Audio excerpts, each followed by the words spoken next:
Good morning, All right, everyone. and we're live. Excellent. Good morning. Good morning, Nate. And hello, everyone, and welcome to today's session of the Escarpment Labs webinar series. Today, we're presenting EscarpCon Day 2, and our theme today is controlling flavor. So we're going to do some deep dives into some specific topics. Today, Nate's going to be talking about diacetyl. After that, I'm going to be talking about HP, an off flavor that you find in sour beers. And then we're going to cap off today with Caroline Taraba from University of Guelph, who's going to be telling us all about the challenges of Brettanomyces. I'm Richard with Escarpment Labs. We are a yeast producer based in Guelph, Ontario, Canada, working with breweries all over the world to solve fermentation problems. As I mentioned already, today our topic is diacetyl, understanding diacetyl. There's a lot under the hood when we get into how the yeast cell produces and manages diacetyl and diacetyl. And we're going to really do a deep dive on that so you guys can understand that. And then as brewers, you can help reduce any potential of releasing beers to your friends or to the market that have diacetyl off flavors. So Nate's going to be presenting. You guys are all familiar with Nate at this point, I hope. Co-founder of Escarpment Labs, professor at Niagara College brewing program. All that fun stuff. For those who are joining us live, please feel free to start a discussion on the Crowdcast platform. You can ask a question at the bottom or feel free to comment. I see a lot of familiar faces in here this morning, and that's awesome. For those that are tuning in after the cast, thanks for checking this out. I just want to mention, everyone, that we do make recorded versions of these webinars available on our YouTube page. Nate's been getting those up real quick, so everything from yesterday is already up on YouTube. If you want to go and watch it there, feel free. We've got a lot of cool content from yesterday as well. So without further ado, I want to give the floor to Nate to tell us all about diacetyl. Hold the Awesome. pop. Thanks, Richard. So let's just get ourselves a little situated here.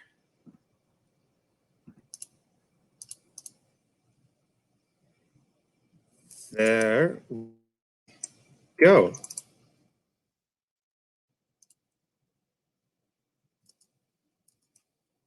All right. So today we are talking about diacetyl. Now, diacetyl is a little bit of a pet peeve of mine. I find it very frustrating in a lot of beers. We'll talk about this, but I don't think there's much excuse for it.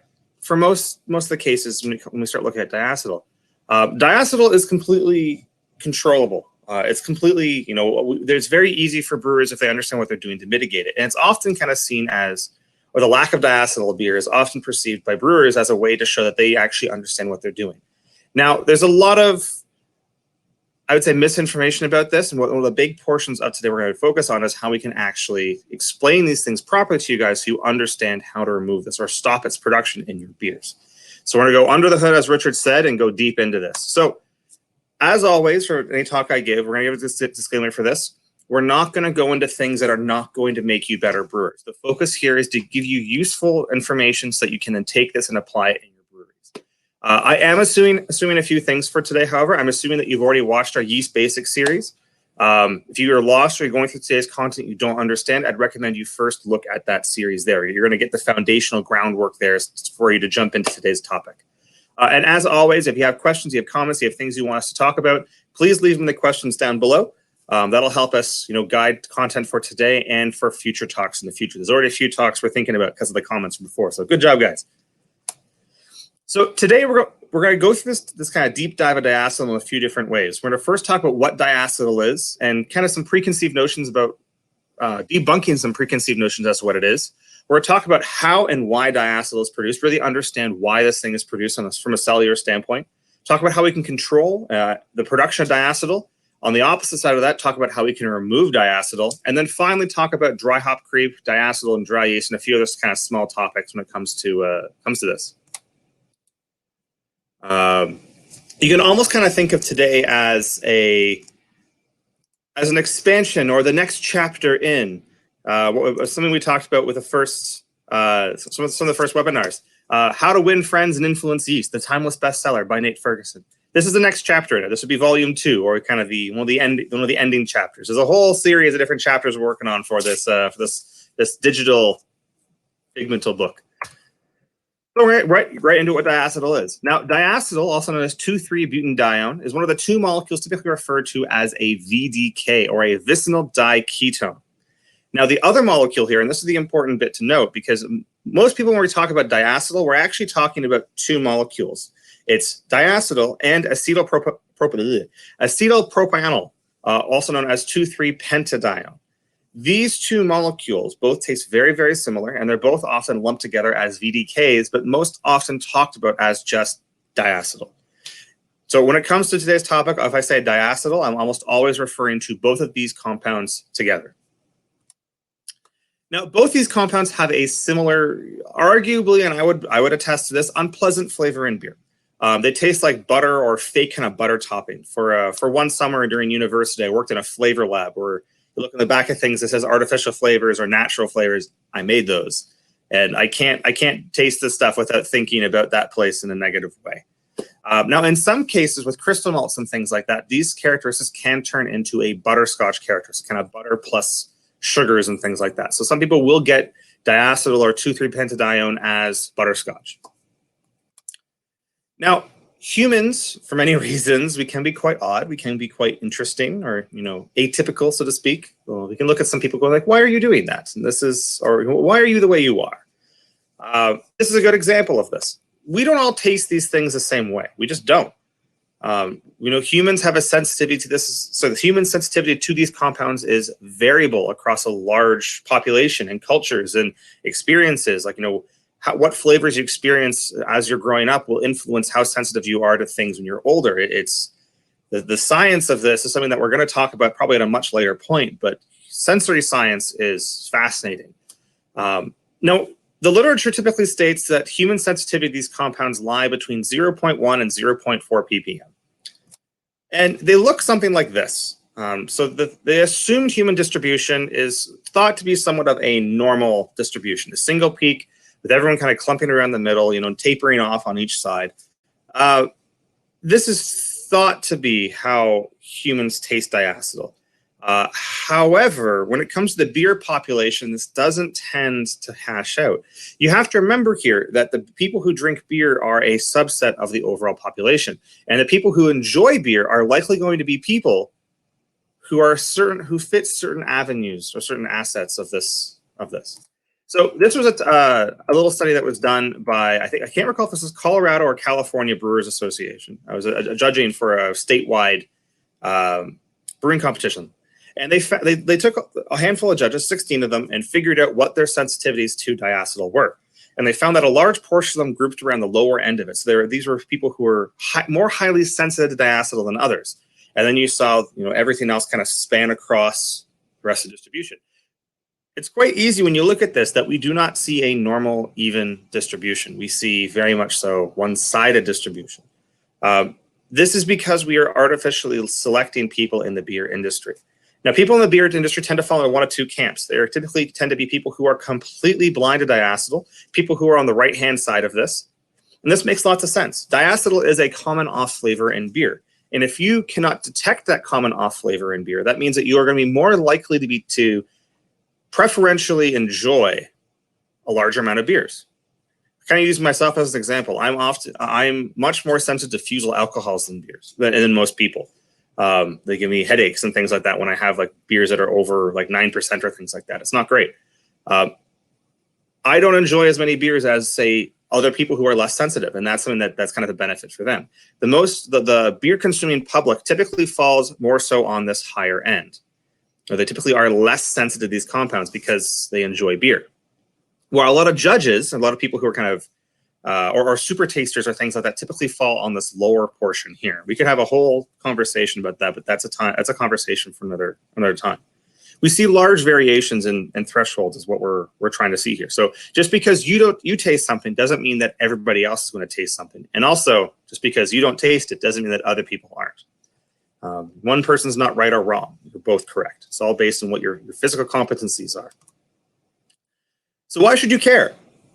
Most consumers don't like this flavor. It's not something that is typically seen as a positive attribute for beer. There are rare exceptions. If you want to try to taste diacetyl or see if you are diacetyl sensitive or blind, go pick up a can of Old Speckled Hen, the English style beer, or the English beer. It is from England.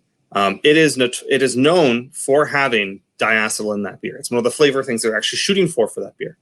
But outside of that case, this is typically not something that you would see as a positive for most styles of beer.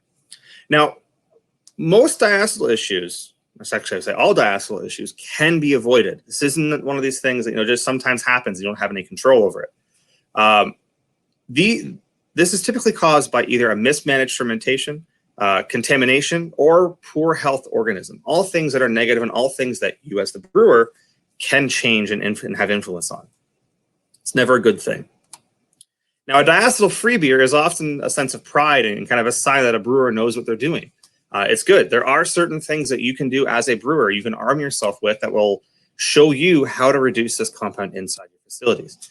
A diacetyl-filled beer is often a sign of kind of a reckless or careless brewer, which isn't good. This is one of the first things you see a lot of brewers or a lot of judges or even educated public look for in a beer. I personally kind of can't get over it. I have a hard time enjoying other portions of the beer if I taste diacetyl in that product. It's just not something that's enjoyable. I do want to kind of take a little sidestep here, and this is, some people are effectively blind to this. When we do threshold testings, like we just saw in the histogram a few slides back, in one of my classes at Niagara, and it's always fascinating because I'll give the students about a 40,000x concentrate of diacetyl in front of them for what you'd find in beer. And some people, like, I can't bring this stuff more than a foot or foot and a half away from my face without it smelling kind of overwhelming. And some students can stick their nose straight into this container and they don't smell a single thing. Some people, when I say blind, I mean they are unable to sense it. We have one employee who is effectively unable to sense it. It's really important for you as a brewer to know where you sit on that. Because if you are completely blind to this compound, you need to know that you should not use yourself as the judge, because the other people you'll be sharing this beer with may find your beer horrific. It's a good idea to have the things we're talking about today as a good practice so that you can avoid these things, so you can kind of work with your palate opposed to against it. So as we mentioned in the yeast basis course, off-flavors typically fall into either one of two categories. The first one was to remove something toxic from their environment. And the second one is as a byproduct of some sort of essential reaction. And diacetyl very much so falls into the second category, as a byproduct of some sort of essential reaction. Now, diacetyl is a byproduct of the amino acid valine production. Now, valine is one of the 20 essential amino acids required by yeast cells. And the yeast cells are constantly producing this amino acid for their own growth. Now, 2,3-butadiene, or acetylpropanol, is a byproduct of the amino acid production isoleucine. Both of these have effectively the same metabolism, just for different intermediaries. So we're going to be exploring this a good amount, because if we want to really understand how these things function, or how we can control them, we need to look at these two. We need to understand how this metabolism works so we can influence it one way or the other. So with that, we're going to get into that. So this is something that we showed previously on the yeast basis course, but this is a very simplified version of how diacetyl functions inside the cell. So you can see inside the yeast cell, glucose goes through glycolysis, goes to pyruvate, and then gets turned into a precursor called alpha-acetylactate. Now, if we accidentally produce excess amounts of this alpha-acetylactate, it will be excreted from the cell. And this is where we start getting into problems. So alpha-acetylactate on its own is odorless, flavorless, tasteless, the whole shebang. However, when we decarboxylate it via either oxygen or high temperatures, say sitting on a LCBO store shelf, or whatever your beer distribution system is, this alpha-acetylactate very quickly decarboxylates into diacetyl, which has a very high flavor impact. Now, if we then have healthy yeast cells,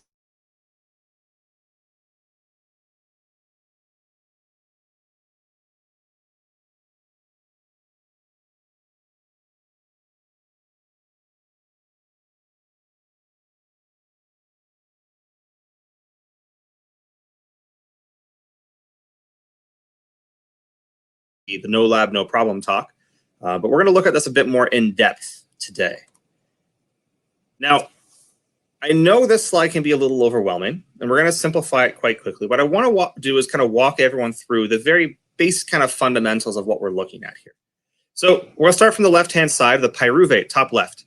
And this pyruvate is what we talked about in the yeast basics course. Pyruvate is the main molecule, and we see glucose go into the cell, glucose to pyruvate. Pyruvate then goes to acetaldehyde and ethanol at the end of it. So yeah, that's where diacetyl kind of mainly comes from when it comes to the yeast cells. We get this pyruvate that comes in, alpha-acetolactate comes in, it gets too much is produced, and then excreted outside the cell. Diacetyl is then, the alpha-acetolactate is decarboxylated, at which point diacetyl is now present inside the beer. And as you saw on the last slide, diacetyl is then able to pick up these different compounds. The yeast cell is then able to reabsorb the diacetyl. It requires some energy to do so, and it gets broken down to 2,3-butanediol. Now, the reason the yeast cell does this is to produce amino acids, which you see in the bottom of the screen. So we see this first one on the left-hand side for diacetyl being governed by the production of valine and leucine, two essential amino acids. This is why the yeast cell is doing this. To get in the mindset of the yeast cell, this is why they're looking to produce it. Now, let's flip it over to the right-hand side. Now, what we have here is threonine, an essential amino acid, being broken down and turned into 2,3-pentadione. They're doing this because they're trying to turn this threonine into isoleucine, another required amino acid. So the yeast cell is trying to turn one amino acid into another. Now, understanding this is going to be of core importance today. So I've taken some portions of this and kind of stripped it away. You can kind of see this start to go here. Now, this is where when it comes to us trying to understand how this all works, this is where it's going to get useful. The important thing to note here is that this step between pyruvate and alpha-acetolactate, it's mainly governed by temperature. So when we have a fermentation occurring at, say, 12 degrees Celsius, the fermentation rate is going to be very, very slow, very measured, which means we're not going to be pushing a huge amount of metabolism through this here. Say we're going at, say, 10 molecules per second or something like that. The step after it, the alpha-acetolactate into this 2,3-hydroxyisovalerate, that is not temperature dependent. It's not. Now, I want to back this up a second. Remember, I'm not going to teach you things that are not useful for you as a brewer. So if some of you are trying to, or if some of you are getting a little overwhelmed, stay with me for a bit. The reason this is important, because this is what we call the rate limiting step. Its speed is fixed. It's going to be operating at, say, 10 molecules per second or 20 molecules per second, regardless of temperature. Absolutely regardless of temperature. So it's always a steady state, constantly producing the same rate. And we see the same thing for the analogous compounds when we look at 2,3-pentadione. So what we end up seeing here is whatever the difference between these two speed limits is going to be how much is actually excreted outside of the yeast cell. That's what we're going to see in the next slide. So say in this example, for pyruvate to alpha-acetolactate, I'm producing 80 molecules per second. But my alpha-acetolactate to the rest of the steps is governed at 40 molecules per second. This means my difference, or my delta between the two, is 40 molecules per second. And that excess is what ends up getting excreted outside the cell. That's what is secreted outside of it. And this is where we start having diacetyl problems. Now, if I were to take this beer, take this fermentation and reduce the temperature, that slow the rate of fermentation down, I am able to turn this 80 molecules per second into, say, 40, maybe even 20, 30. I can lower this rate right down. The 40 always stays the same, but I can influence this. So say if I have 40 molecules per second being produced of pyruvate to alpha-acetolactate, and I then additionally have 40 molecules of alpha-acetolactate being processed, I will have no diacetyl production.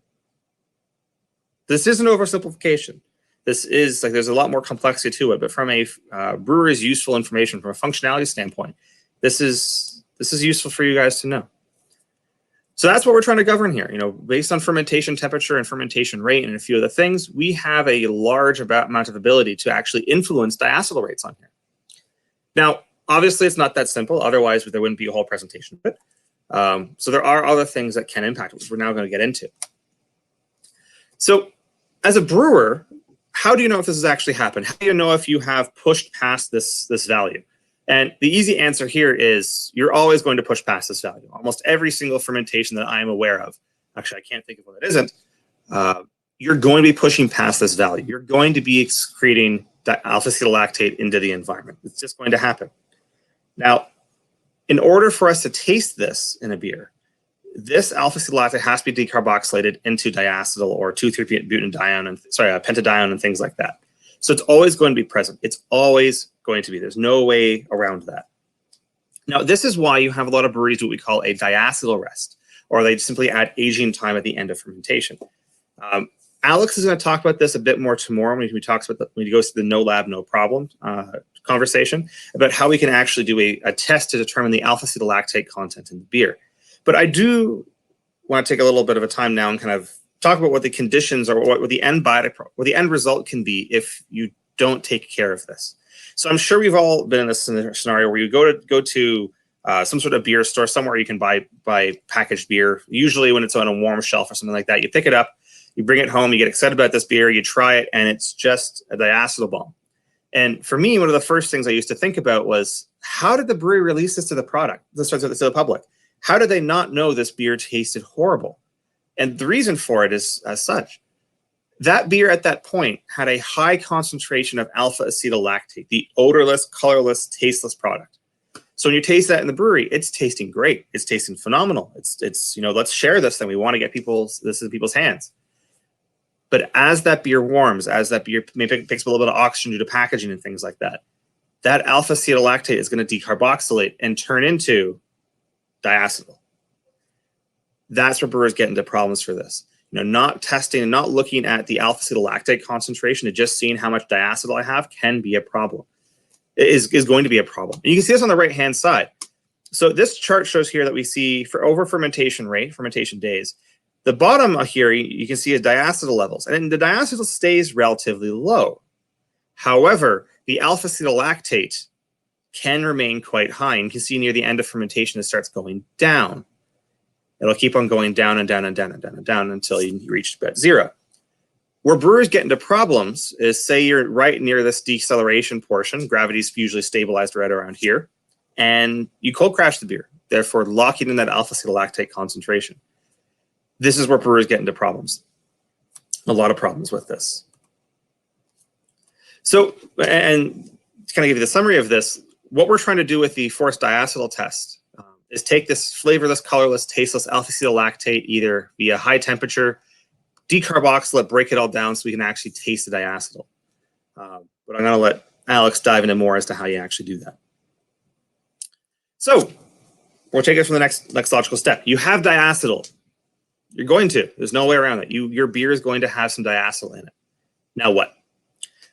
If present, if yeast cells are present in your wort, they will begin to reuptake this diacetyl. They have to be happy. They have to be healthy. They have to have the proper, it's the important bit, energy to do so. So things like proper aeration of the yeast cells, proper yeast management, proper pitching rates, all those things we talked about in yeast basics, those will all ensure these cells have the proper high levels of energy needed.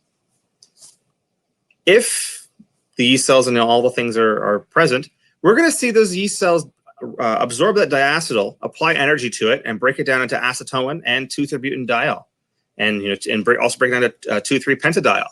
We're going to see the yeast cells clean this stuff up. We're going to see them, take this stuff in, break it down, so the beer cleans up and tastes good for us.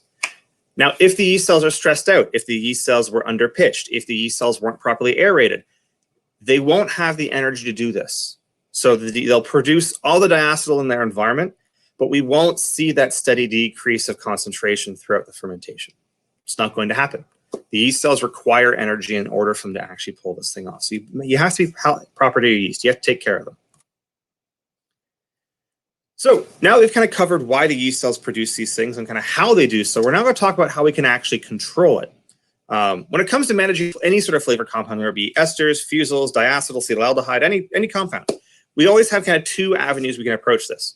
We can at first control how much is produced, so control the high point, the high peak that is there. And then secondly, control how much is removed. So I have this high amount that was produced. How do I reduce it as much as possible? We can decrease the amount of compound that's produced and increase the amount that is broken down. So this is where we're going to start diving in and applying some energy to now. So you may be thinking to yourself, and this is what I was thinking to myself at first, was diacetyl is produced via valine synthesis. So why don't we just give it valine so the yeast cells don't have to go through the synthesis? This sounds logical. It sounds right. Right? This is true But we need to go into a lot more detail to really understand how this functions, because that alone is not going to get you where you need. It's not going to actually allow you to control diacetyl. So what we're going to show here is the different types of amino acids. So yeast cells very rarely take amino acids from their environment and directly incorporate them. It's not common. It's not like, say, Legos or things like that, where they just take the individual points and put it straight in. Yeast cells almost always synthesize all of their amino acids required. And they do so by taking other sources of FAN from their environment, stripping the nitrogen and things they need off of them, and then using those pieces to produce more amino acids they need. And one of the things we find, and this is very well documented, is that not all amino acids are created equal. Different amino acids have different values for the yeast cell health. And what you see here is we see group A, group B, group C, and group D of amino acids. Yeast cells, much like we talked about with sugars and things like that, they will preferentially consume or absorb group A amino acids first. These are things like glutamic acid, aspartic acid, asparagine, glutamine. You can see all of them right there. They're going to consume all of these first, much like we see yeast cells consume glucose, fructose, sucrose first before they start getting into their maltose. Those are going to get absorbed very quickly. Once all those have been depleted, we're then going to see the yeast cells start consuming their group B. And you'll notice that this is where valine resides. Valine is not a very high intensity or high nutrient dense amino acid. It's not. It's not horrible, but it is firmly in that group B category. So the yeast cells are going to want to consume all the amino acids that are in group A first before they start working on their group B amino acids. And this poses us some problems that we have to deal with. So it has been shown, and this is the important bit to stress here, that more valine inside the cell, that's the important part to take away from this, the less diacetyl is made, which makes sense. The yeast cell has more available access to valine inside of its cell. Why would it produce it? This is incredibly logical.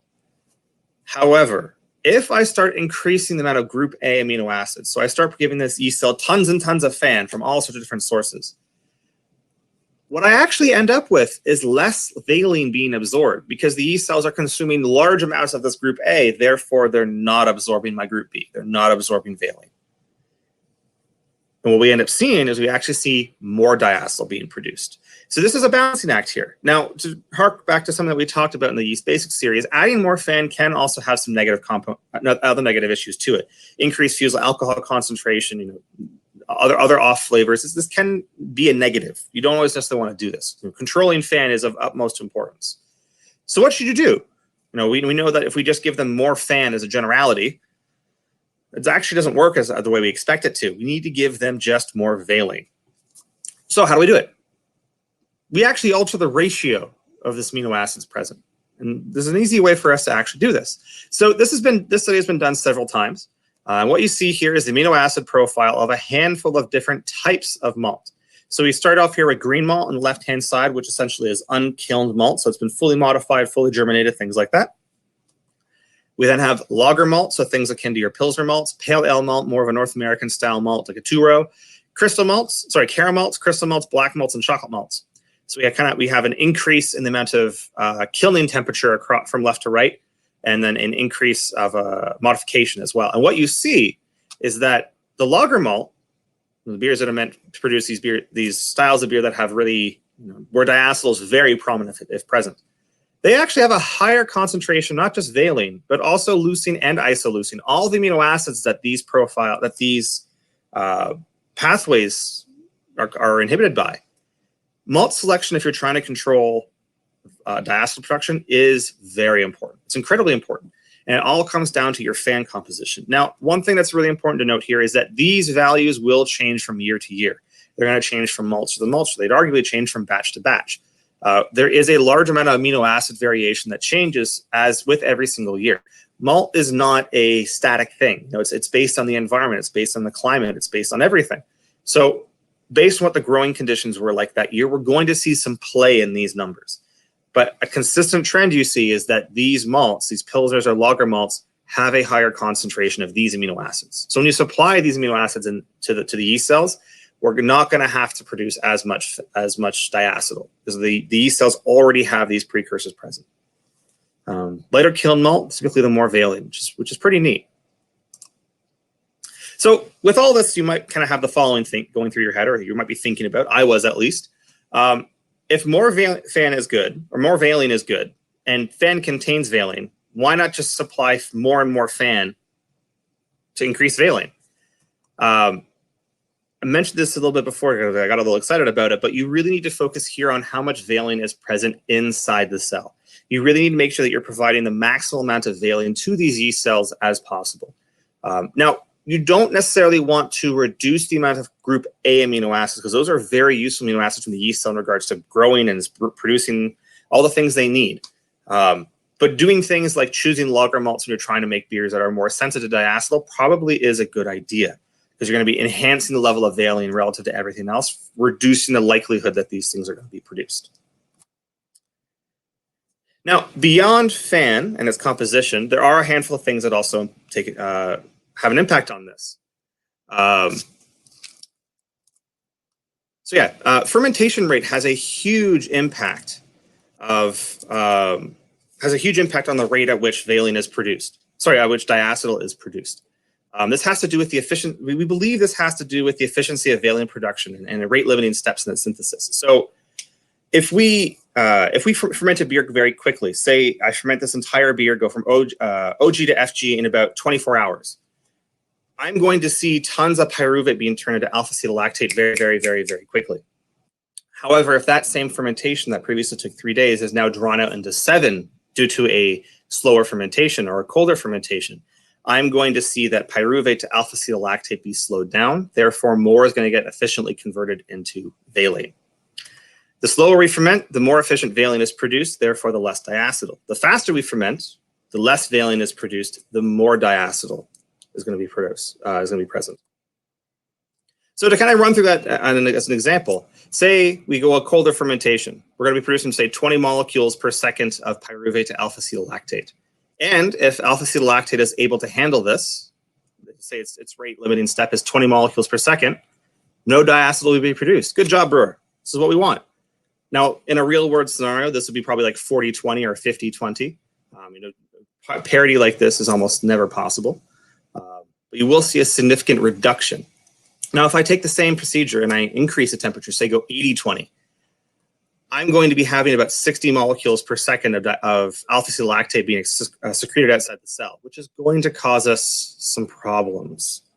Lots of diacetyl is produced. A lot of excess intermediates are produced. This is not good. Bad job in regards to the production of diacetyl. You have the ability to change these things. I'd recommend you do so. So there's a handful of other things we can do to help kind of manipulate these things. There's been some research that has been done that shows that mashing in at 50 degrees Celsius, kind of doing a protein rest, has been shown to produce more available valine for the yeast cell. So by doing so, we're going to get more valine, therefore less diacetyl. Pitching rate has some mixed results in regards to valine.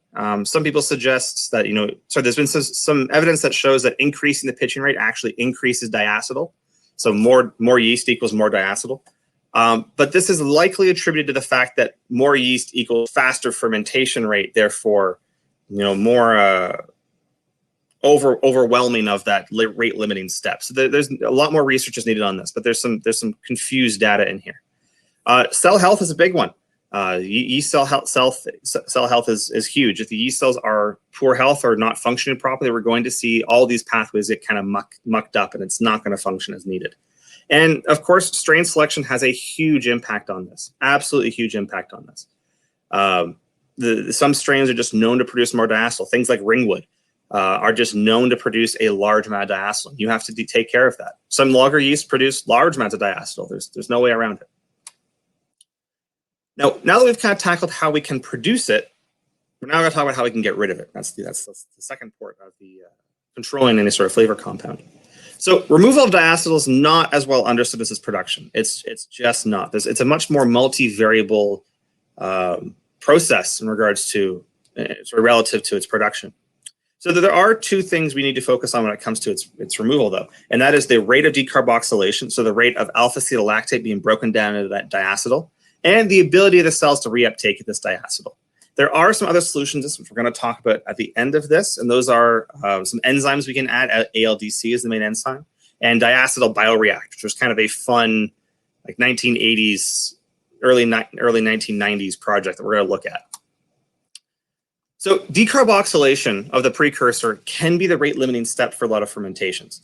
This is the conversion of alpha-acetolactate into, say, diacetyl. This is accelerated by two main things, and those are heat and oxygen. Now, I'm sure we all see oxygen and realize that this is probably not a great idea. If we add oxygen to our beers, we're probably going to have some problems. We're going to start seeing E2N, that kind of papery cardboard characteristics start occurring. Or if we're making hoppy beers, we're going to see all the very delicate kind of essential oils and things that start being oxidized and becoming neutral and not pleasant. Most brewers recommend or kind of gravitate towards heat. Now, we're not talking about cooking the beer or heating the beer up significantly. We're just talking about increasing its temperature a bit. And this is why you see a lot of breweries halfway or 2/3 of the way through fermentation let their beer just free rise. Let their beer increase a few degrees Celsius or more degrees Fahrenheit. And what you're trying to do here is you're trying to increase the rate of decarboxylation of these compounds. Now, I showed this graph during the Yeast Basics series, and I want to kind of take a look at it again now. So what we have here is VDKs, these diacetyl and 2,3-pentadione. And you can see that they about halfway through fermentation, they hit a peak, and then they significantly go down quite rapidly. Now, the healthier yeast cells is, the more this is going to occur, absolutely. And we can do things that we already talked about to kind of alter this peak. If we supply the yeast cells with more valine, this peak will be lower. If we ferment colder, this peak will be lower. It won't quite hit as high of a maximum. If we increase temperature, we're going to see this rate of reduction increase quite rapidly. We're going to see that slope become much more steep. But there's one big thing I want to really point out here, and this is this. If you look at the gravity, the PG, you'll notice it stabilizes out. Sorry, right here, stabilizes out. But just because the gravity is not going down doesn't mean that the yeast cells aren't still doing stuff. Doesn't mean the yeast cells aren't, say in this case, still breaking down diacetyl. This is one of the things that we see brewers do all the time, where they will, the beer has hit FG, it has been stable for 24 hours, therefore, let's cold crash it. That's not correct. Just because the yeast cells have hit a stable FG does not mean that they are done fermenting. And this is a great way to highlight this process here. It's not just as simple as, stable gravity has been reached, therefore the yeast cells are done. Yeast cells still keep on doing things after gravity has been hit. And it's really important that you understand that to make sure that your beers don't have diacetyl problems. We'll talk more about that tomorrow with Alex. There's something I do want to point out here as well, and this is a data set that was taken from AC Golden. This is a part of a much larger kind of lager fermentation trial series that they did. And what I want to point out here is the following. So we have AE3, which is a lager, and AE4, which is an ale. This is kind of neat. So you can see for number 3, the pink line, we see diacetyl increase, kind of plateaus, and then slowly decreases during the bulk of the fermentation. And this fermentation was held at, I believe, 12.5 degrees Celsius. The ale fermentation, which obviously fermented much hotter, what you see occur is you see the peak of diacetyl actually go much above what we saw the lager, which makes sense. That rate limiting step was overruled more aggressively. But what you also see is you see the yeast cells break this stuff down at a much faster rate. Now, this is mainly thought to be due to the fact that the decarboxylation, the increased temperature associated with this ferment, is actually increasing the alpha-acetolactate to be decarboxylated at a faster rate, therefore allowing it to be reuptaken by the cell much more quickly. This is what we see kind of classically for ales versus lagers. Lagers typically require more time to ferment. This is why.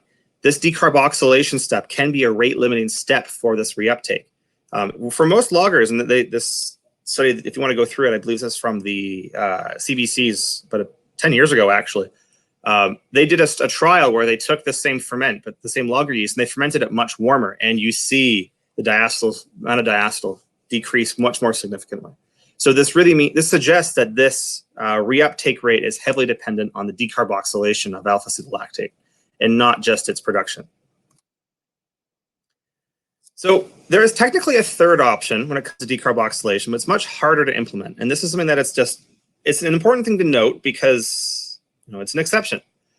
Wort pH has a big impact on decarboxylation, a very large impact. It's not just heat and oxygen. It is also pH. So more acidic worts, the faster decarboxylation occurs. This is something that's known across the board. This is part of the reason why sour beers very rarely have diacetyl problems. Now you can have diacetyl problems in sour beers, but it's far less common. And this is simply because this decarboxylation step is accelerated. So as any of that alpha-acetolactate is being produced, say during fermentation, it's almost all very rapidly being converted into diacetyl, meaning the yeast cell can quickly reuptake and back inside the cell. This is an important thing to note. It is kind of an odd side step for it, but it is a big impact.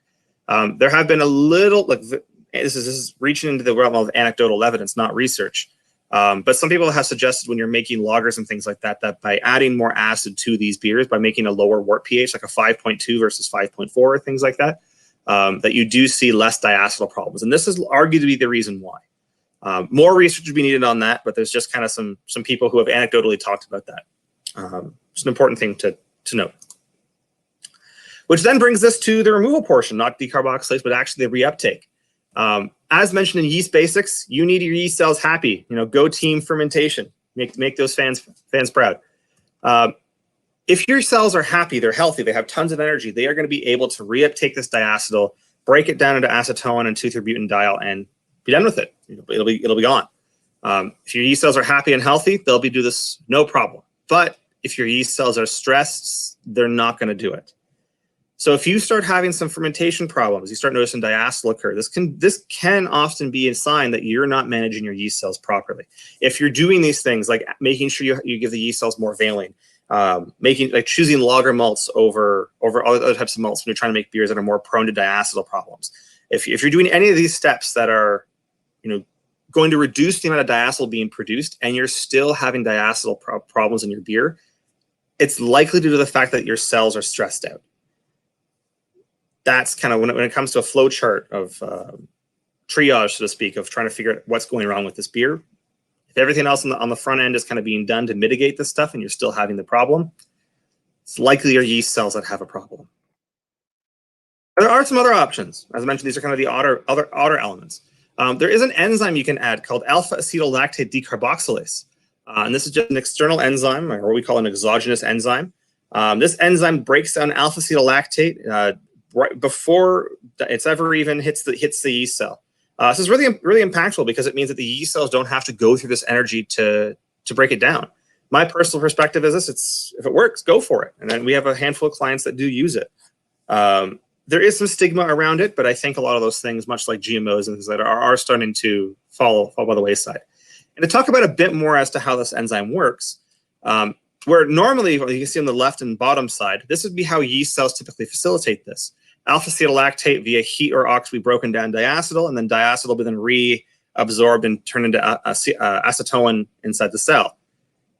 This enzyme just strictly takes alpha-acetolactate and breaks it down into acetone without the yeast cell's involvement. That's what we're trying to do here with this enzyme. It works very well. Acetone does have some flavor compounds that are present to it, and yeast cells can variably reabsorb it. There's some papers that just, I can't tell whether or not it is an omission or whether or not they just didn't want to make the statement. But acetone is reuptaken by most yeast cells, so you should see this be reuptake by the cells. And this is the other thing you can do is kind of what's classically called an immobilized yeast bioreactor. This is something that came to prominence in the 80s and 90s when the macro brewers were looking at trying to make continuous fermentation. And if you want to spend a couple hours looking at something that is fun in theory but not practical, I'd recommend looking into continuous fermentation. The idea here is that you have inside this loop, so we have a little vessel, a holding vessel, and we recirculate the wort across this bound yeast matrix in the middle of it. And as we recirculate the wort, the healthy cells that make up this yeast matrix will reabsorb the diacetyl and essentially expend all of their energy in order to do so. So the yeast cells in this bioreactor at the end of it are toast. They're shot. But you're constantly adding more yeast cells to this bioreactor, so it works. But they were able to make beers that were full of diacetyl be clear of diacetyl in a couple hours, if not sooner. This has a big impact when it comes to flavor. There's a lot of tech potential here, but there's a lot of problems that can occur in this sort of system as well, which is why it has not caught on. What I do want to kind of segue into, though, is we've had some clients, and I've helped some breweries do things like this, where if they have a diacetyl beer, what can you do if they've, say, already potentially cold crashed, or they've already done things that this beer has diacetyl, and I can't seem to get rid of it. You can do this. You can remove the beer off a yeast cake from a healthy ferment. So take a beer that does not have diacetyl in it. The yeast cells look healthy. You are about to sacrifice these yeast cells. So if you need these cells, this doesn't work. But once the beer is off that yeast cake, you transfer your diacetyl-filled beer through that yeast cake. So if you typically mix it in via the bottom port. You allow the two to mix. You then wait a few days, and the healthy cells will reabsorb the diacetyl that was produced by the unhealthy cells.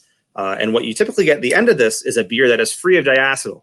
But you essentially used other yeast cells in order to scrub off the diacetyl produced by a poor fermentation. Now, this doesn't always work. It has a fairly high success rate, but it is severity and kind of condition dependent. And the yeast culture that you're using to do this is sacrificed. Like it is shot by the end of this. You're asking the yeast cell to expend a large amount of energy in order to do so. So it's, it has its place. It's a tool you have access to, but it's not something that you should exactly build into your standard procedures. It's a oh crap, safety measure. And with that, we're going to kind of talk about a few just kind of other little topics on this in regards to diacetyl. Dry hop induced diacetyl, something that you see being talked about a lot right now. And there's a few reasons as to why we believe this occurs. This typically occurs at the end of fermentation when people are adding hops to a beer, and what you see is the yeast. So the hops go into the beer. This is the important part, which we'll talk about when we look at dry hop creep. These hops will then secrete enzymes into the beer, which break down dextrins, so non-fermentable sugars, and turn them into fermentable sugars, things that yeast cells can eat. So the yeast cells then start trying to consume these sugars. However, they are in a very stressful environment. They're in a low energy environment. All their class A and class B, sorry, group A and group B amino acids are gone. So they're working with poor substrates to function with. All the valine consumed, so we don't see a repression due to its synthesis. Cells are stressed. They have low nutrient, high alcohol environment. They're probably covered in hops at the same time too. This typically causes a loss in their ability to reuptake the diacetyl, but they're still going to be producing alpha-acetylactate as they try to consume this consume the sugar from their environment. So when this occurs, you have the yeast cells producing alpha-acetylactate, but no ability to break it down. And this is where we believe dry hop creep-derived diacetyl comes from. Now, best options here are to try and add the hops during fermentation, why you see a lot of brewers do that. However, as we saw with some of our talks previously, there's some reasons not to do that. Anything you can do to try and eliminate hop creep as much as possible is going to reduce the amount of diacetyl you get via dry hop. Again, healthy yeast cells as well will be able to reabsorb this diacetyl as much as possible. This really is kind of if you keep your yeast cells super healthy, you shouldn't be a problem. If you minimize dry hop creep, this shouldn't be a problem. But if either of those two things fail, you can walk into some problems. And what I want to end on here is this one that's kind of neat. And kind of compiling all the figures and things for this talk, I stumbled upon some research in regards to diacetyl and dry yeast, which I want to talk about. There's lots of things, and I hear this from a lot of some clients and some students that I have, that dry yeast is more likely to cause diacetyl issues in beer. And we believe there's research to back this up, and we believe this kind of comes down to two factors. The first is a dedicated membrane losing the ability, desiccated membrane, losing the ability to easily absorb valine or group A and group B amino acids. Because the membrane has been desiccated and shriveled up, it's not as functional during that first generation. This doesn't hold true when we say take dry yeast, add it to a beer, and then recrop from that beer. It's all back to normal then. But that first batch tends to have, its ability to absorb these amino acids is diminished. Additionally, the desiccation process is stressful for the yeast cells, so it depletes a large portion of the energy the yeast cells actually have access to.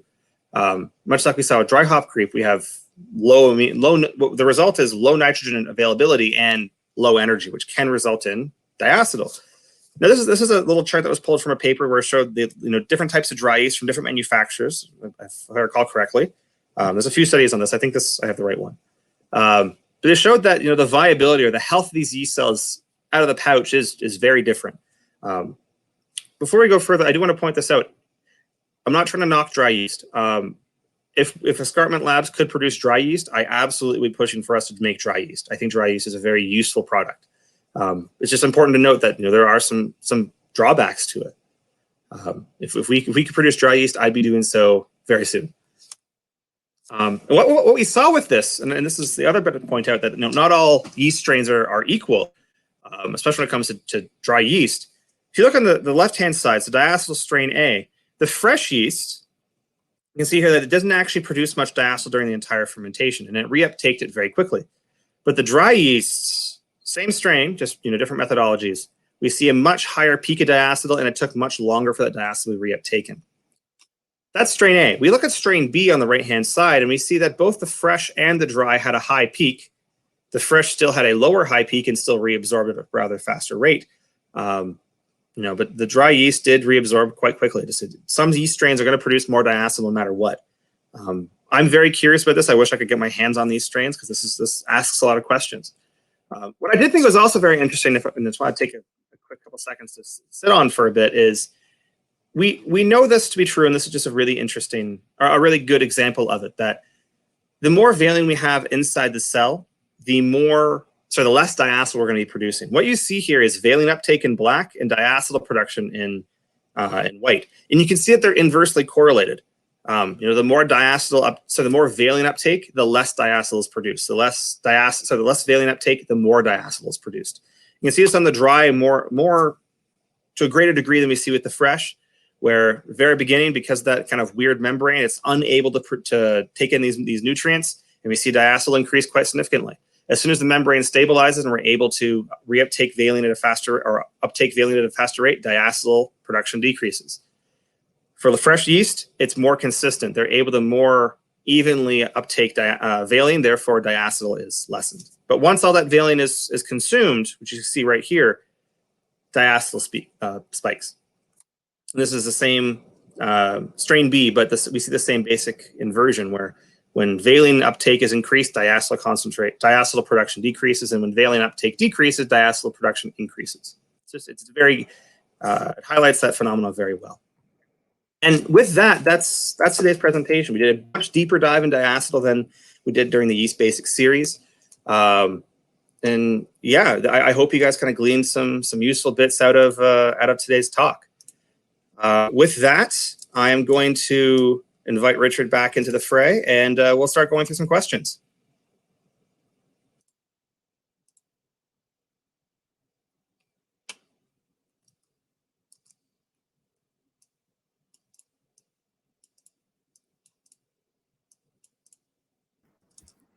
Howdy.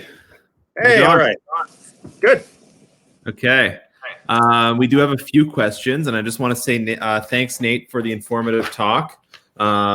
Learned a lot. There's some good discussion as well in the side about sequencing and about some of the genes behind this stuff. So it seems like people were pretty engaged in what we were talking about.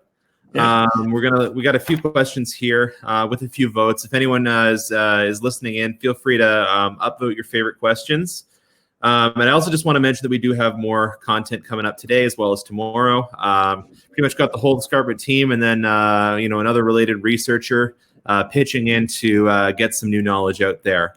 The other thing I wanted to mention is we're likely going to be taking a break next week. We've been hitting this webinar stuff pretty hard, and I think it's a good chance to take a little break, reassess, and then we're probably going to come back the following week with a slightly new structure for these things moving forward, but still trying to get as much interesting and informative content out there for everyone. Yeah, I do want to point out one thing before we go further, and this is just if anyone wants to get a lot more kind of in depth on this, and I noticed that he's actually in the comments section. So this is kind of neat. Christopher, who gave the talk yesterday, I think this is in 2011. He wrote for the 125th anniversary of the IBD, I believe it was. There's a giant review on diacetyl production, and if you want to get more into this, it's free. You can find it online. It's written by Christopher. It's very, very useful. I'd recommend you kind of dig into that, and it goes a lot more in depth than some of the things that I talked about here. There's a lot of genetic stuff in there, which I see some in the comments we have some people interested in. If you really want to get into that, I'd recommend that be your kind of jump off point. Yeah, just thanks, Christopher. It's incredibly useful. Absolutely. Yeah, they've definitely been helping to sort of lead the pack, and I think he shared some of the research from their lab. Yep. At VTT, where more recently they were able to create some mutations in those ILV genes and help reduce diacetyl formation. Yeah, that's phenomenal. That's really cool. Mm-hmm. I didn't go into all that today because we're gonna let that. It's not quite in the brewer's hands yet. No. Yeah. Really interesting, but kind of outside the scope of for today. Mm-hmm. So I'm going to give you the first question. 5 votes. How are Kvike on the production and absorption of diacetyl, given that they normally ferment extremely quick? So my assumption on this, and I want to highlight that my assumption is that because, as I talked about, there's kind of 2 factors when it comes to diacetyl. The decarboxylation of the precursor, most for alpha-ketolactate for diacetyl, and then the reabsorption. I would assume that that decarboxylation should be occurring very, very rapidly, which would mean that if that decarboxylation is occurring during the bulk of fermentation, we would see it get reabsorbed very quickly. I can't think of a Kvike that I have had that has diacetyl. I can't think of one, and I can't help to think that that is part of the reason. And one of the things that you can start getting into problems with, just to switch gears a bit to kind of go to lagers, because the lager fermentation occurs much slower, yes, we're going to be producing a lot less of it due to that rate limiting step not being as overpowered to the same degree. What you can get into the problem is if you have diacetyl in the environment and or you have an alpha-ketolactate in the environment, it's very, very slowly being decarboxylated due to the environment, and your yeast cells go dormant. Because at that point, you're slowly producing diacetyl and nothing is there to reuptake it. That's a problem. That can be a big problem. Mm-hmm. So I don't think you'd have that issue with Kvikes. I'm Richard, do you have anything to kind of layer into that? I've never had a Kvike with diacetyl. I would say, like, I usually check my ferments 24 hours in or a little less than that, and sometimes I get it on that check, like within a day, when it's sort of mid ferment. But Makes usually sense. after that, it's clear.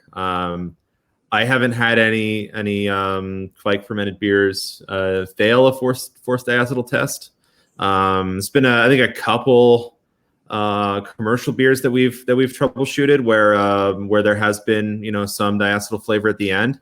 It's always been in low gravity beers where the nutrient content might be lower than ideal for that yeast. So once again, it just comes down to supplying adequate nutrients. Yeah, I don't know. I tasted in Kvike it's kind of funny, and I'm just thinking back to like going to that farmhouse festival in Norway where there was a beer that was served at 18 hours, and by 36 hours the diacetyl had cleaned up. I love it. Yeah. Love it. So yeah, it's like everything happens faster, right? I made a joke about flattening the curve, and if you look at diacetyl versus lager, Kvike versus lager ferments, that's kind of what you're seeing. Oh Lord. Okay. How is diacetyl production when yeast is metabolizing simple sugars? I'm thinking for mead, cider, or wort that is mixed with a high content of simple sugar. So my understanding for this is that the simpler the sugar, the faster fermentation rate occurs. So you're going to see glycolysis kind of light up at a faster rate. Mm-hmm. So that was probably what would govern this. So if I have a higher amount of simple sugars present in the wort, I am probably going to see a faster fermentation rate. Therefore, that rate limiting step is likely going to get flooded faster, which could result in more diacetyl. That would be my thought to it. Now, those glucose kind of simple sugars will also increase in NADH and all these other different levels inside the yeast cells. So the yeast cell's ability to reuptake diacetyl should also theoretically be increased. But that's where we start getting to yeast cell health and fan composition, all those other things that are going to also stress it out and likely gobble up a large portion of that NADH or ATP and things like that. That makes sense. I would also argue, I've seen this in a few times in the comments, it's probably also something that happens when we look at bottle conditioning and things like that, where you're adding simple sugars to it. You're going to see a quick fermentation rate, and then it's probably going to peter out because you're going to have this big push in fermentation, which will probably produce a little bit of diacetyl. Same thing happens with hop creep, theoretically. As long as the yeast cells are healthy, you're adding to it, which is a good argument that you should be re-yeasting your beer for bottle conditioning. whether or not it's sours or whether or not it's standard beers, that by reusing with healthy yeast, you'll be giving them, you're adding cells that have higher nutrient reserves, or a better way to look at it for this is a higher capacity to reduce diacetyl. If your yeast cells are stressed out and tired, the capacity for them to produce diacetyl isn't reduced, but the capacity to reduce diacetyl is inhibited or minimized. Yeah. Yep. That makes sense. The next question is about lactic acid bacteria. Lactic acid bacteria are known as a diacetyl off-flavor producer, but also used in souring. If we taste butter in a forced VDK, we see lactobacilli in HLP, so in a QC medium. Why is it that we don't taste a little bit of lactic acid in the beer? So if you've got lacto in the beer, you're tasting butter, but you don't taste the lactic acid yet. What's going on here? I'm kind of struggling with the question a little bit. So to kind of maybe change the wording of it, it's if I know I have lactobacillus present. Yeah. I think the question is like, why would lacto make VDKs before noticeable acid is developed? Okay. So there's a few things we have to look at here. The human palate, and I really want to talk at a later point about flavor thresholds and things like that, but that is a massive topic. Massive topic. The human palate tastes molecules of acid. So it is, and we have to talk about the sensitivity of the human palate. So the human palate, as a generality, is more sensitive from a concentration standpoint for diacetyl than it is for lactic acid. Lactic acid, much like many things, when it starts being added into beer, can give you other qualities, but you won't exactly taste acid. It can have other attributes, like it can enhance other attributes. Where diacetyl pretty much comes through pretty clean. It's pretty single tonal in regards to its flavor. Additionally to this, lactic acid is production for lactobacillus is carbon derived. So it's sugar consumption. So if there's not a lot of sugars present for the yeast cells to consume, it's not going to be able to produce a lot of lactic acid. However, if there's a lot of protein available, or there's just some protein available, the yeast cell can use some of that protein to produce, VDKs and things like that in order to try and gain some sort of energy for it. I don't know if it was shown, but VDKs, the production of the VDKs can produce some energy, but the breakdown will require energy. So that makes a lot of sense to me that you could see the diacetyl portion of it without seeing the acid portion to it. And to kind of flip the script a little bit, if you're doing a kettle sour, you don't often see diacetyl inside that beer, but you do get sourness. Same thing goes here, where we add lots of lactobacillus, we really push carbon metabolism, but we don't necessarily require the yeast cells to produce the VDKs, or there's the bacterial cells at that point to produce the VDKs. One thing I do also want to point out here, and I didn't talk about this in the presentation, but the diacetyl versus 2,3-pentadione. So those two flavor compounds taste very similar, but most bacterial species, and I believe I have this correct, only produce diacetyl. So that's more of that fake butter characteristic. Where the 2,3-pentadione is much closer to that kind of butterscotch characteristic. So if you do get more of a butterscotch flavor inside of your beer and you think it's diacetyl, it's actually probably not diacetyl. It's probably the 2,3-pentadione much more accurately. There's also some, and it's it's kind of theoretical, kind of structural chem type stuff that suggests that the amount of energy required to break down diacetyl into 2,3-butanedione, diol, is less than it was required to break down 2,3-pentadione, the kind of this butterscotch flavor, which would suggest that you're going to see diacetyl break down first and then the butterscotch characteristic get broken down after. That's the people were very clear saying like this is theoretical. don't take our word on this, but this might occur. So that might be why we see that kind of materialize in some beers, where we get kind of that butterscotch characteristic and not butter directly. Went a little bit tangent there, but I think I answered the core bit of the question. Yeah, and I think it's interesting, like just the interaction between these flavors. That if you've got other things present, it can change how it's perceived, right? Like if you've got, for example, the lactic acid bacteria also make something called acetoin, which is very similar. It's kind of like yogurty in aroma, and if you combine that with fruity aromas, it can be quite pleasant. But on its own, it just kind of smells like sour cream. Yeah, not great. So, yeah, some of these things can work well and positively flavor-wise if they're in combination with with other things. Yep. Does wort pH play a role in the efficiency of the enzymes used to produce diacetyl or reabsorb diacetyl?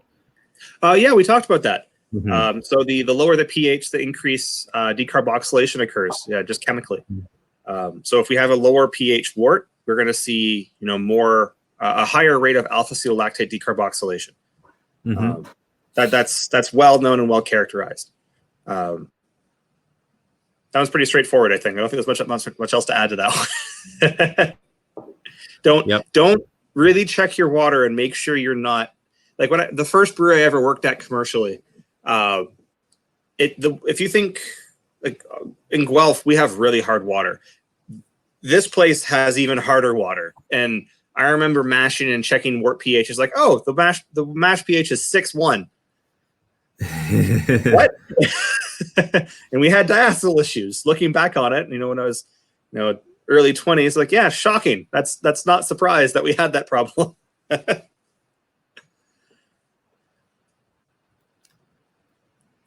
Yeah, that was the first time I met you walking into that bottle shop and encountering this energetic dude telling me that I should get into beer research.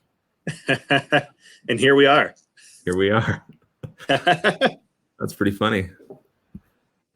Considering lager time and low pH in lager production, is a diacetyl rest absolutely necessary to put diacetyl under threshold? Nothing is absolutely necessary, but I would recommend it. We'll talk about this tomorrow with Alex in regards to the forced diacetyl test, but and this might be more of an ethos thing than an actual practice. But I would only recommend doing one if the diacetyl test comes back negative. If that test will tell you, yes, you have diacetyl, you should address that. So if the test comes back clean and you're making a lager, there's no reason to give it a diacetyl rest unless you're looking for other flavors to smooth out or age out. But from strictly a diacetyl viewpoint, no, I would say don't worry. What you do in a little bit, we do see some brewers kind of adjust for this though, and this is we're working. One of the things we're working on is kind of a series of talks on lager, and I kind of see conceptually lagers fall into two main groups. You kind of have your German, Czech, sulfury, fruity, like really embrace the yeast characters and really highlight that, and then you have your Coors Light or your Miller Lite. You have the very little flavor profile, elbow bender, near water type thing. The way which you handle those is very different. So the Czech version, you typically don't do a increased temperature diacetyl rest as significantly as you would see others. And the reason for that is as you increase temperature, you're going to flash off all those positive aromas you actually want.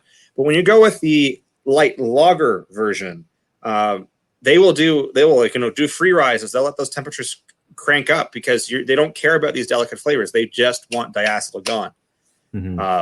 So in that case, there's a lot more going on than say yes or no for all lagers, because my answer is different based on what type of lager you're trying to make. If you're trying to make clean stuff, just do a free rise and you're fine. But if you want to really get delicate, nice lager characteristic, I probably wouldn't, but I'd still be very mindful of diacetyl. Yeah, I know some people that make. I know of great lagers that are made. It's 8 or 9C the whole way through, and then other ones that are where there is a temperature ramp. Yep. It's hard to say what's better. It's not. It's different. Different strokes for different folks. Yeah. Horizontal segmentation of the flavor market. Fair enough. Yeah. Yeah. If anyone's curious about that little bit I mentioned at the end, there's a wonderful presentation by Malcolm Gladwell about pasta sauce. I heavily recommend it. Yeah, I think we talk about chunky pasta sauce a lot at Escarpment Labs. or things analogous to it, yeah. And then I think that we're going to end at this question. When using ale yeast, this is a question we get a lot, and I don't know if we have a great answer for. When using ale yeast, is it ideal to start fermentation at the lower temperature of the yeast spec. And with what? And to attain what? Just as a generality, or? I don't know if this is in general or in relation to diacetyl. Okay, so we'll try to answer it on both. Moving into diacetyl, maybe. Yeah, well, we'll answer it on both. So the colder you ferment a beer, the less flavor compounds you're going to get across the board.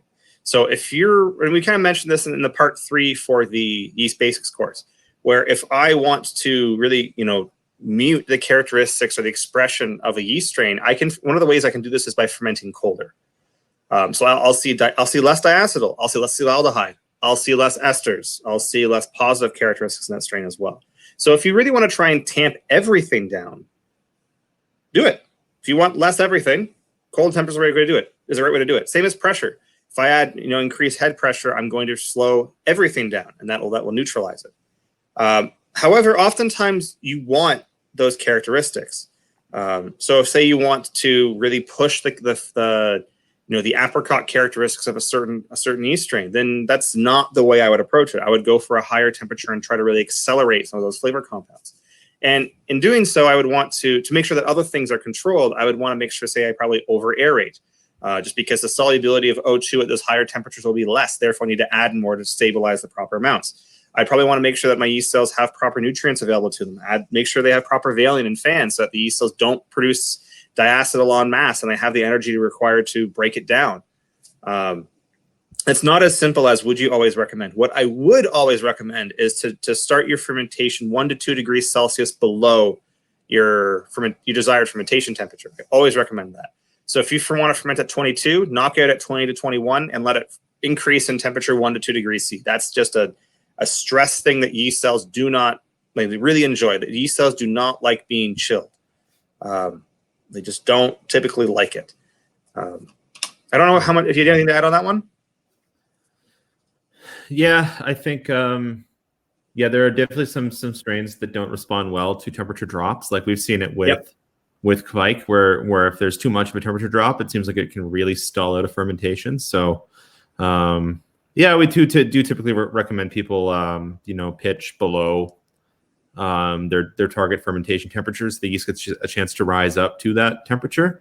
The only place where I'd really caution that is, if you're homebrewing lagers and you've got like a temperature controlled chamber, sometimes you can chill the thing too much before the yeast has a chance to get through its lag phase and start fermenting, and you can really, really extend the lag phase that way. So I guess lagers would be the only example where I tend to pitch it a little bit warmer than my set temp.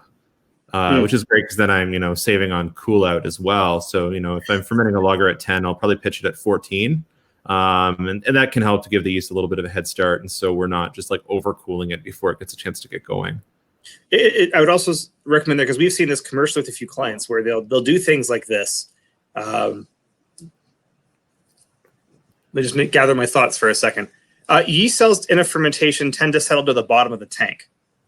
So if say I have glycol jackets at the bottom of the tank, and I want to ferment at 10, but I cast it at 14. What you can have is you have a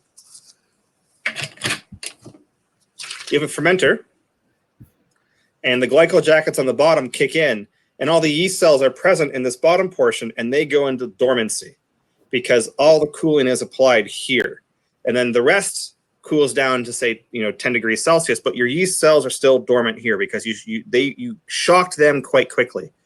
Typically in the cone, your surface area to volume ratio is a lot higher as well. So if you're going to see the cone drop in temperature before you see the rest of the ferment actually drop.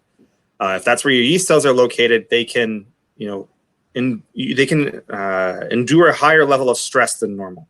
If you are going through this, approach, you want to slowly, gently cold crash that tank down. Like you take your VFDs or something like that. Not VFDs, sorry, your PCV, whatever control system you have for controlling temperature, and slowly knock it down is probably a better way for it. Or if you have manual valves, like restrict those valves so the flow to the cone is minimized. I would try to focus the cooling on the top of the vessel, not the cone. Yep. Just because that can cause a lot of problems. Yep. Even top fermenting yeast, you often find a lot of it on the bottom, right? Yep. Before it starts fermenting, it's all at the bottom. Yeah. Yeah. Yeah, that's a good point. That's great. I think we're probably good for time right now. So hope everyone enjoyed our talk on diacetyl and controlling it. Hopefully everyone knows how to avoid this, and so we're not having to taste butter bombs quite so much. I will say that the beer industry in general has radically improved, in this area in the last few years, and that's been great to see. Yeast management and yeast health understanding has radically increased. Yeah, and it's good. Sure. It's very good. Absolutely. So in a little bit, we're going to be talking THP, common off flavor that you get in sour beers and Brett beers, and what we know about it and how we can control it. And then we're going to be finishing off the day with some really cool research on Brettanomyces, including how Brett interacts with Saccharomyces in mixed ferments. That's going to be with Caroline Tarawa at 2 p.m. as well. So today's all about controlling flavor and especially some of the common off flavors or some of the challenging organisms that we work with as brewers. Yep. All right. Thanks, Nate. Awesome. No problem. Thanks everyone for tuning in, and we'll see you guys later on today. Cheers.